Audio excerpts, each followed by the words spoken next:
Today, we're doing a 10-year rebuild with whatever team Surprise Shirts has sent me. Now, this is also the FM edition, which I'll tell you more about in a second from Surprise Shirts, plus how to get a bit of a discount while supporting my channel. I don't want that to be spoiled, because that will tell me who it is, but here we go. It's always nicely wrapped from Surprise Shirts, and you get a nice packet of Haribo too, which is always fantastic. It's green and orange, and I absolutely love that. Okay, Llantwith Major AFC. It's a beautiful kit. Let's find out more about them. Now, Llantwith Major are a team in Wales. They are a semi-professional team, and they're actually, by the looks of this, in the second division in the South Division, the JD Cymru South. You're gonna notice there's a dinosaur on the back there. This isn't Jurassic Park. There's also dinosaur patterns all over the kit, and it has a bit of a surprise once you put it on. I'll show you now. Now, underneath, I've kept my shirt on because I don't want all of your partners to fall in love with me any more than what they probably already do. But how funny is this?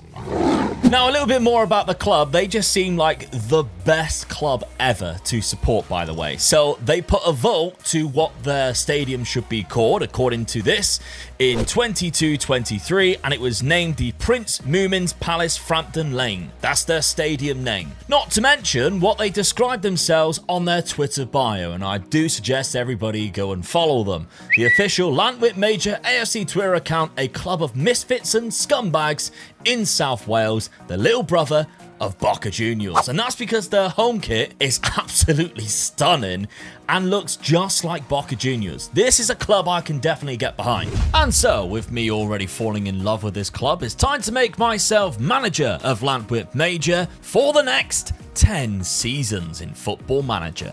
But of course, it's not just 10 seasons. There's also some challenges we've got to accomplish. The first challenge is to win the Welsh Top League, which has to have the best trophy, maybe, in the world. The second is become a legend of the club in just 10 seasons, something which nobody has ever done here so far. And the third is to qualify for at least the Europa League phase. To give you an understanding of the task in hand, the season preview sits us mid-table in the second tier of Wales, and our finances include a zero transfer budget, and £900 in the weekly wage budget, and only £344 in the overall balance. Now, I did a bit of digging into the club as well, and I noticed the only time they've ever won this division was 2022, which is here, first.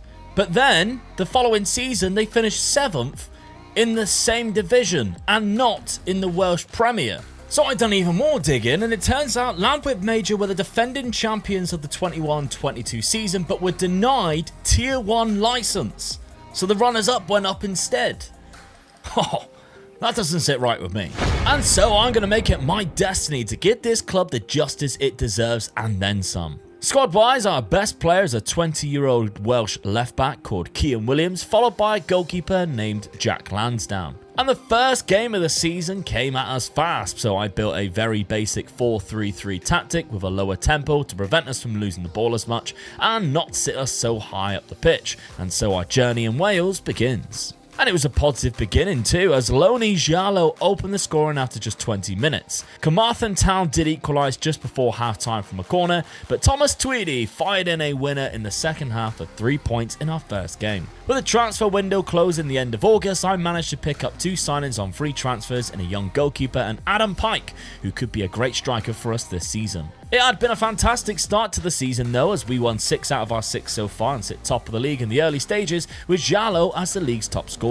So let's see how we get on with the remainder of our first season. Guys, we absolutely coasted through this season. We are champions of the second division by 10 points. We only lost 4 games in total. We only drew 4, but we won 22 of our 30 games. We don't have a top scorer, and that's because our actual top scorer changed. We actually started using Adam Pike. So we now go into the top division of Wales, but there's more. We also have a Tier 2 Cup final against Airbus UK Brofton, who are champions of the north side of the second division of Wales. Which of course we went on to win 2-0 when Adam Pike scored a beauty from range and Nathan Evans followed up with a penalty. So after a great season, we now get promoted into the Premier Division, and that's where the challenge really starts, because these clubs Some of them are professional. We are not. We are only semi-professional, and we actually need to nail down every single player again if we want to keep any of them, or we can have some of these just stolen from us throughout the season. And that's because the reputation of the league is nowhere near some of the leagues that you would expect. I mean, the Welsh Premier is 107th in Europe.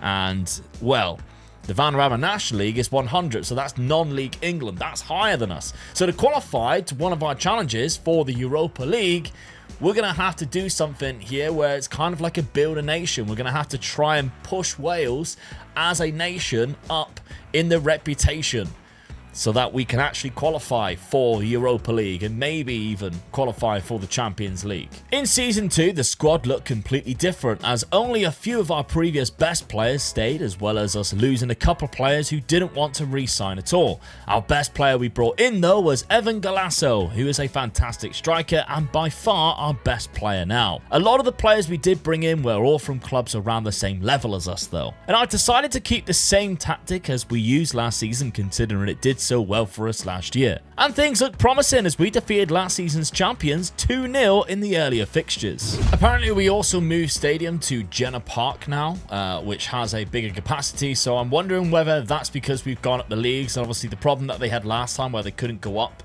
that solves that problem now. But hey, it's a good start to the season. We've only lost one against Pennybow out of the 4 games we've played so far. So while this continues through Season 2, let's see how you can do something similar. Yes, because Surprise Shirts is the perfect place to choose your next Football Manager save with their FM Edition Surprise Shirt box, meaning you are guaranteed to get a club that you can take control of on Football Manager. Not to mention, when you go to check out, you can also tell them if there's any clubs or leagues that you don't want to have. And of course, Surprise Shirts has hooked me up with a code OmegaLoop10 to get you guys an extra 10% off your purchase. So thank you once again, Surprise Shirts. I'll leave a link at the top of the description, or just go to surpriseshirts.co.uk and remember to use that code OmegaLoop10 at checkout for your 10% off. Now let's see how Season 2 went. Now, considering our board expectation was to fight bravely against relegation, we've never even been in this division from what I know of. An 8th place finish is definitely something I will take, and kind of avoiding relegation by a bit of a mile, really. 44 points to 29. We are safe as houses and only just missed out on the top 6. Now, you'll notice that we, of course, have more points in the top 6. That's because you get split into 2 different divisions. So the back end of the season, we were only playing against teams in the bottom half, whereas the top half was playing against the top half, and that's why we've ended up with more points than some of them above. But I'll definitely take it. Now, quarterfinal of the Nathaniel MG Cup and the Welsh Cup, which is basically the FA Cup version, so the more established cup out of the 2. We finished, well, we got knocked down in the second round, so that's not great. But overall, it's a good season because we were avoiding relegation. We managed to do that, and Jones Thomas actually got 13 goals. He was our leading top scorer. I expected it to be Galasso, but clearly not. Clearly, he didn't score as many goals as what I'd hoped for. So maybe we need to find ourselves a striker. We got 1.6k per week wage budget, just no transfer budget. But somehow, we need to get ourselves into those European spots for next season. We are once again losing a few players this season, but nowhere near as many as before, and I already set in place a few transfers to join us before contracts are up, including Ruben Marshall, who is a very promising 19-year-old striker. On top of that, we signed Rory McDonald, who became a free agent in July and also became a high-wage earner at £300 per week, as well as bringing in Joe Thomas, who was let go from Cardiff's Youth Academy and is a young Welsh goalkeeper who instantly improves that position for us. It also forced us to change in shape tactically, with us having 2 great strikers and a centre attacking midfielder now, and to be fair, we've started the season well, only losing 1 of our first 5 games. But I still don't think I expected the type of season we would have in Season 3, because despite us being previewed as the worst team in the league by a mile, we stayed up within the top 2 right to the back end of the season. And on the final day of the season, we sit in 4th spot on the same points as Haverford West in 3rd, third, which is also a European qualifier spot. So it comes down to the final day. And thankfully for us, Haverfordwest got stuffed 7-0 on the final day by the New Saints. Meaning we only needed a point, but we went one better and got all three, winning 4-0. Securing our spot in the Europa Conference qualifier in third place, as well as winning the Nathaniel MG Cup as well. Now, that's not the main cup in Wales. We won the Nathaniel MG Cup, whereas 84th in the reputation for the cups is the JD Welsh Cup, kind of like the FA Cup version. But hey, it's still a cup competition. We're still in Europe qualification next season, and we have zero transfer budget or zero wage budget right now. And we are also going to be losing half of our squad at the very least, including one of our best players. As Season 4 began, the board were very pleased with us repairing the financial damage, even though our overall balance is 50k in the red and we have no budgets again for next season. And by the time July came around, there were no players either, as our squad was absolutely decimated with contracts running out, which also crushed our hopes of European football at the first hurdle, as we lost to B36 from the Faroe Islands. Thankfully, we still managed to bring in enough players to make a full squad by the time the season began, and some players actually took us up a step in terms of quality from last season. But we are having to change around the tactical shape again because we couldn't find players to fit what we were running last year. And by the looks of the start of the season, it has had a bit of an effect on us and it's going to be a tough year. But it's important that we push on. This is season number 4 now, and we're nowhere close to any of the 3 challenges that we have set, including, of course, winning the Welsh Premier League or qualifying for a Europa League.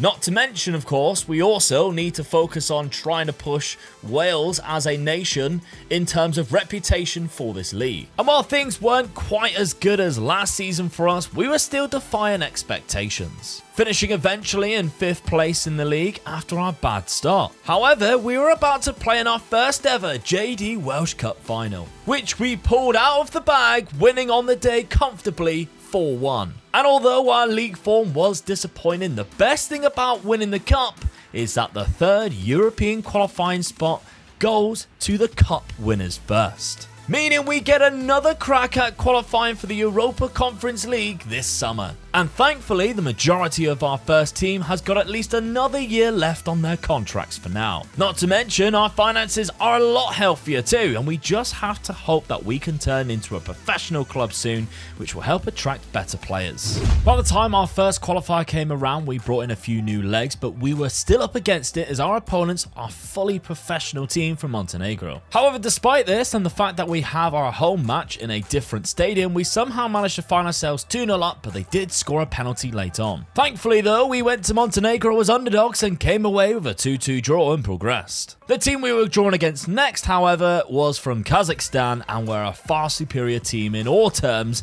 including reputation and quality. And we felt that as we lost the first leg away from home 4-1. I decided at this point to change tactics too to suit the players that we were bringing in. As with the money we were making from these European games, we were able to bring in way better players. But it's just a shame they couldn't be registered in time for the European fixtures, although we did get a draw in our second leg. But still, just those 4 games was enough for us to bring in some even more players, including this man Livermore, who is a decent centre midfielder, and Connor Brown, who is another very good attacking midfielder, English 21-year-old.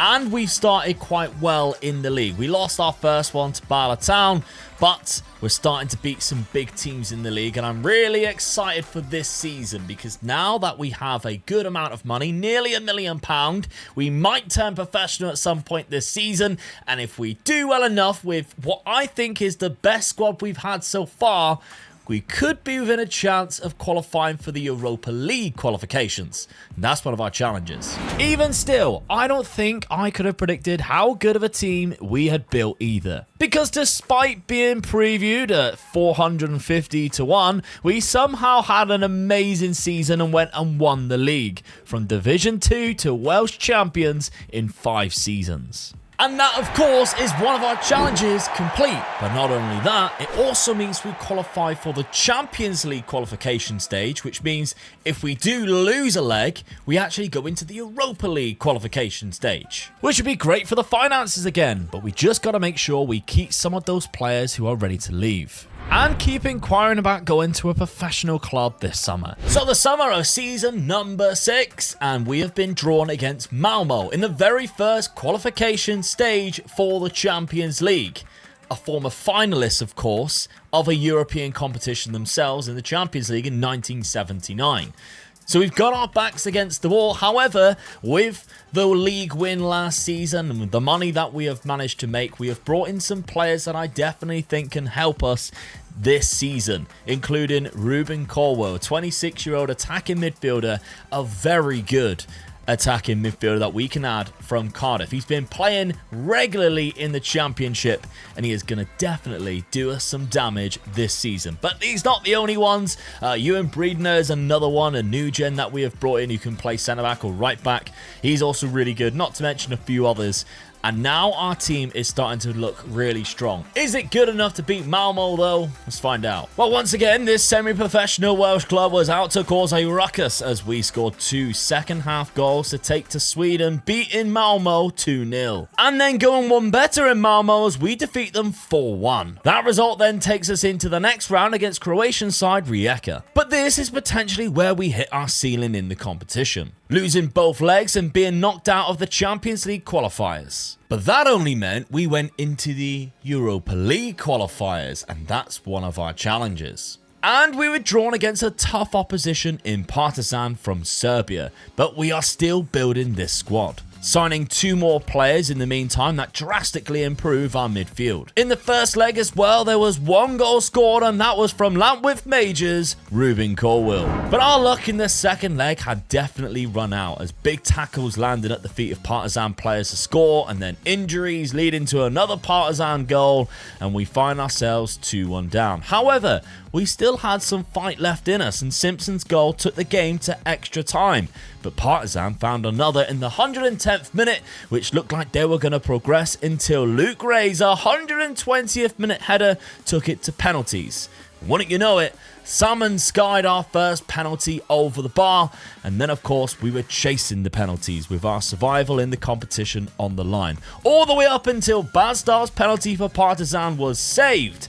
And of course at this point, it's sudden death. And we just had to cross our fingers and hope luck was on our side. But unfortunately though, Hereford stepped up and missed, and it was over. And we dropped out of the Europa League qualification. But we drop into the Europa Conference League and win this round, and we are in the league phase against KR, a semi-professional Icelandic club, in a 2-legged tie for which I certainly fancied our chances of winning. The first leg in Reykjavik was a close affair, but we scored a 90th minute equaliser. But the second leg we dominated and won the tie 5-2 on aggregate. And so we find ourselves with 6 games in the Europa Conference League phase, including Rangers and Derry City, a couple of UK and Ireland clubs that we got to face, and Wolfsburg, which is going to be interesting to see how we do against such an established team, given the fact that we are still only a semi-professional club. Although we weren't giant beaters, we still gave out some shock results. And I'm very proud of what we managed to do. Yes, we got stuffed by Wolfsburg 4-0 in Germany. And yeah, unfortunately, we did lose to Rangers and Derry City, which would have been nice to pick up some wins against those clubs. But we did beat Charleroi in our very first Europa Conference League phase game. They're a professional club and very good in Belgium, not to mention a 3-0 win against Skopje, who is a professional club from North Macedonia. But was that enough to qualify? Indeed it was. Just 23rd out of the 24 places with those 6 wins on 7 points. We go through to the next playoff round. And I don't know how we're going to do, unfortunately. We haven't been drawn against a team yet, but we are currently top of the Welsh Premier, so if we don't do too well, we can have another crack at it next year. Well, we were drawn against Aalborg of Denmark in the knockout playoff round, and we actually went to Denmark and won 1-0. But that was unfortunately as far as we got, losing the home leg 3-1. However, it was back-to-back Welsh titles, and we certainly done the league reputation justice, taking the JD Premier up to 90th spot. But the best news about this season is that thanks to how great we were in Europe, the club have turned us into a professional club instead of the semi-pro club, which means we can now offer full-time contracts. We do training 5 days a week, for instance, instead of the 2. It just makes it a lot easier for us to attract better players to hopefully do better in the European competitions that we are now in, which obviously makes it better for the league reputation as well. Not to mention, that European run has given us a whopping £1.83 million in the transfer budget and a very good wage budget as well to spend on new players this season. Leading up to the start of Season 7 though, we somehow managed to sign a player that I never thought we would be able to sign, as we welcome to the club Scott Twine on a free transfer, a player that's actually played in the Premier League. Alongside Scott came a few other players that once again ups the quality and standard at our club and gives us a real good chance of making the Europa League phase in the next couple of years. And our team is really shaping up nicely as we face our first trip in Europe once again, against Tirana of Albania in the Champions League qualifiers. The first leg was hard and despite dominating, we lost 3-2. The second leg, however, we won 12-0. Yeah, I don't know. Don't ask. That then put us against a very good side from Slovenia. But we were so confident and went there and won 3-0 in the first leg. And the second leg, we won 5-0 at home. And now we've got 2 cracks at completing the challenge, because if we lose the next one in the Champions League qualifier, which is against Lech Poznan, who are incredibly good really compared to the standard that we are used to, then we drop down into the last or the 4th stage of the Europa League. And if we win that, then we are in the Europa League phase. If we lose that, we drop down into the Europa Conference League phase, which means we're guaranteed European football. But we absolutely smashed Lech Poznan at home 4-0, with new striker John Shanks scoring a cracking hat-trick and Scott Twine being instrumental in the build-up plays and even getting on the score sheet himself as we progress through to the second leg, finishing 0-0 in Poland. Only then to face Celtic, who battered us 6-1 in Glasgow. We unfortunately lost the second leg as well, 3-2, but I don't really care because we have completed the challenge by qualifying for the Europa League phase, and now we're in there with some big boys, including Fiorentina and Feyenoord and Gladbach. And that is a challenge ticked off just from being there. We're only in season number 7. We actually only have one more challenge to go, but I think, of course, the fact that we could potentially get to the Champions League is something we should be aiming for to complete within the 10 seasons. The other challenge of becoming a legend of the club, we're almost close to as well, because we are now in the icons list. And that's fantastic. But in the Europa League phase, we far exceeded expectations once again, winning half of our fixtures against far bigger clubs, as we finish in the playoff spot, winning 4 games and losing 4 games, and putting up a good fight against the likes of Feyenoord, whilst only losing 1 game so far in the Welsh Premier. Unfortunately though, we came up against Karabag in the knockout playoff round, who were too strong for us to overcome. But still, what a season that is. We won the SPL Trust Trophy. Don't know why. We played New Saints in the final, but there were a lot of Scottish clubs in and around the competition. Anyway, we won the JD Welsh Cup as well. We beat Barry Town in the final of that. We, of course, won the league for the 3rd season in a row, and by a bit of a long stretch as well. Scott Twine is incredible. He has been fantastic for us. I can't believe he's actually playing in the Welsh division, but there we go. He's done great. And our finances now, after Europa League, 6 million in the transfer budget alone. Our finances in total are 12 million, which means I keep asking for more of the training facilities, which has gone up. The reputation has gone up a little bit. Of course, now we are a professional club, so we're doing very well. We're still only an icon for the time being, but I think we have climbed all the way up to 80 now in the competition reputation. So, I don't know. Another couple of seasons in the Europa League. Maybe we can even get to the Champions League, and this could be the top 50. In Season 8, we once again kept bringing in better players, and with the standard of players going up, so did our wage bill. But we did have £10 million in the bank, so I wasn't too worried. We were also drawn against a team from San Marino in the Champions League qualifiers, and it didn't go well for them. Yeah, we won 7-0 and 10-0. So, yeah, we progressed. And now we got to face Lech Poznan again, who we know we can beat. It was tight thanks to a 2-2 draw at home, but the 4-3 win in Poland felt great. And next is Slovan Bratislava of Slovakia, who once won a European Cup Winners' Cup in 1969. But we went there and stuffed them 5-1.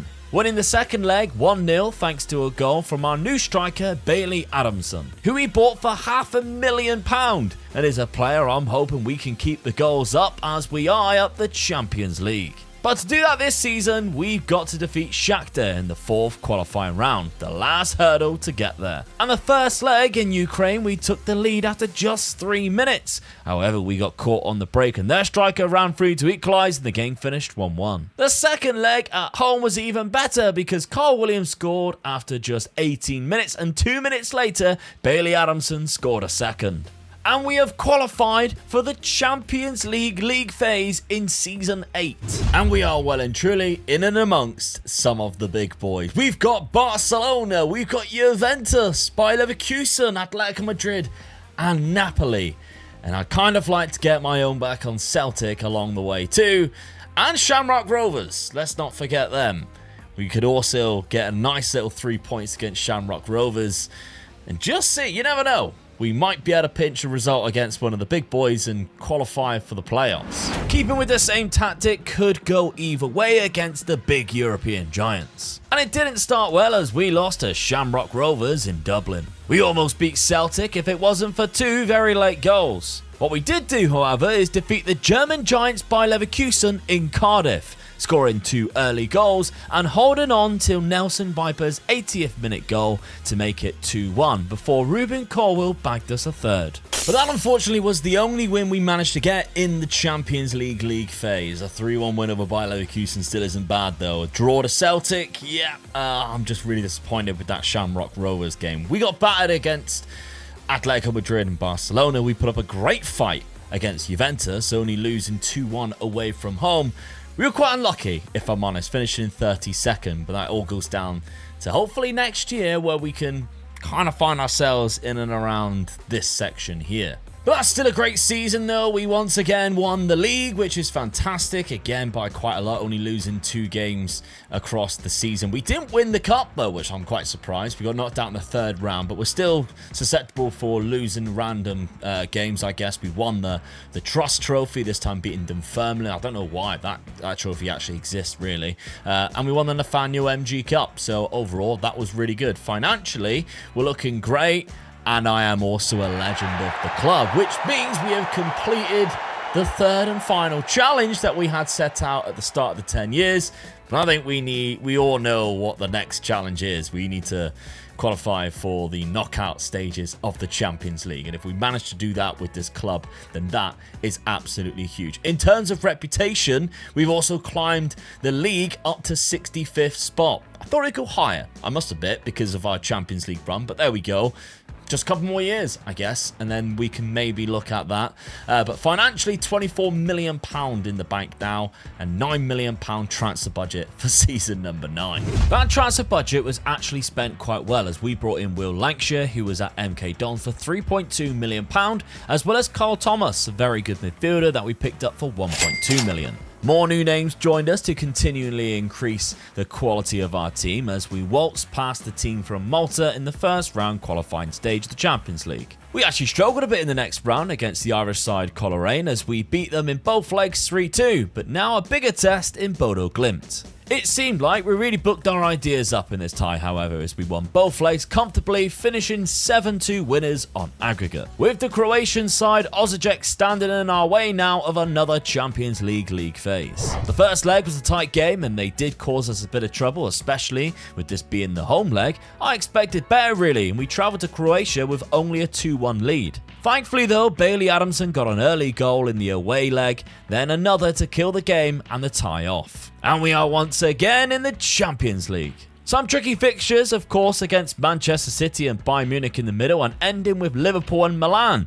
But you just never know with the other games. And our most surprising fixture of the league phase came against Manchester City in Cardiff, as despite us going a goal down, we actually equalised through Scott Twine and looked to be holding on to a draw until the 95th minute winner from Erling Haaland. Unfortunately, we were knocked out again with only 1 win and 1 draw, and I'm hoping next season, if we do make it, we can do a lot better than that. We almost went the whole season unbeaten as we only lost 1 game. Will Lancashire was amazing, scoring a lot of goals, and we walked the domestic double, beating the New Saints 4-0 in the final. Everything financially is looking great as we now sit on £25 million in the bank and a £12 million transfer budget. But the league reputation stays in the 60s and we are still behind the second tier of Scottish football. We didn't spend as much in season number 10, or the summer anyway, but I didn't feel like we needed to. We just brought in some really clever transfers. The money we did spend was on a new centre-back and a new number 1 in goal. The free transfers is actually what I was most proud of though, as we picked up some gems including Waylon Reneki at centre-back, who is absolutely exceptional.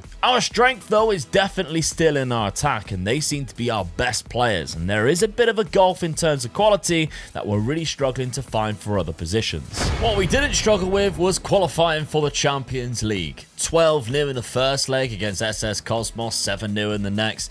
Kind of struggled a little bit to begin with against this team from Lithuania with a badass badge. I quite like that badge to be fair, but the 4-1 win in the second leg was fairly simple. Victoria Poulsen 3-0 in the first leg, 2-1 in the second, and Rapid Bucharest 6-1 at home kind of already set us into the Champions League phase, where we've got to play Rennes, unfortunately, who I obviously really dislike, Bayer Leverkusen, PSG, Atletico Madrid again, Copenhagen, who we failed to beat last time round, Galatasaray, and then it's both North London clubs at the end to potentially put us into the knockout stages. Unfortunately for us, a missed penalty against Rennes prevented us from getting a result out of that game. Leverkusen really took offence to the surprise loss we gave them before and stuffed us 4-1 this time round. But we did, however, manage to defeat Copenhagen 2-0 this time in Cardiff to give us our first win in the league phase. And we followed that up with a win against Galatasaray too. However, those were the only 2 wins we could get, and we were 4 points off of qualification because of the 6 losses we took. We nearly went unbeaten again with just 1 loss, but check this out. The league reputation has grown and we now sit in 50th in the competition rankings. Which is actually kind of weird because we actually went down in reputation, which I didn't expect to see. Our training facilities are now up quite nicely. We've won 5 trophies in a row from the Welsh Premier Division, and we have been joined by Ruben Colwill as a legend of the club. But where does that sit us? I mean, we are now the 10th season in. This is usually where it all ends. But I feel like we have some unfinished business here. We have £5 billion in the transfer budget, a good wage. Do we continue to build this nation and try and take the Welsh Premier as high as we possibly could? Which probably would mean we need to help out the other clubs as well. We've been very much focused on just ourselves and our own goals in European competitions.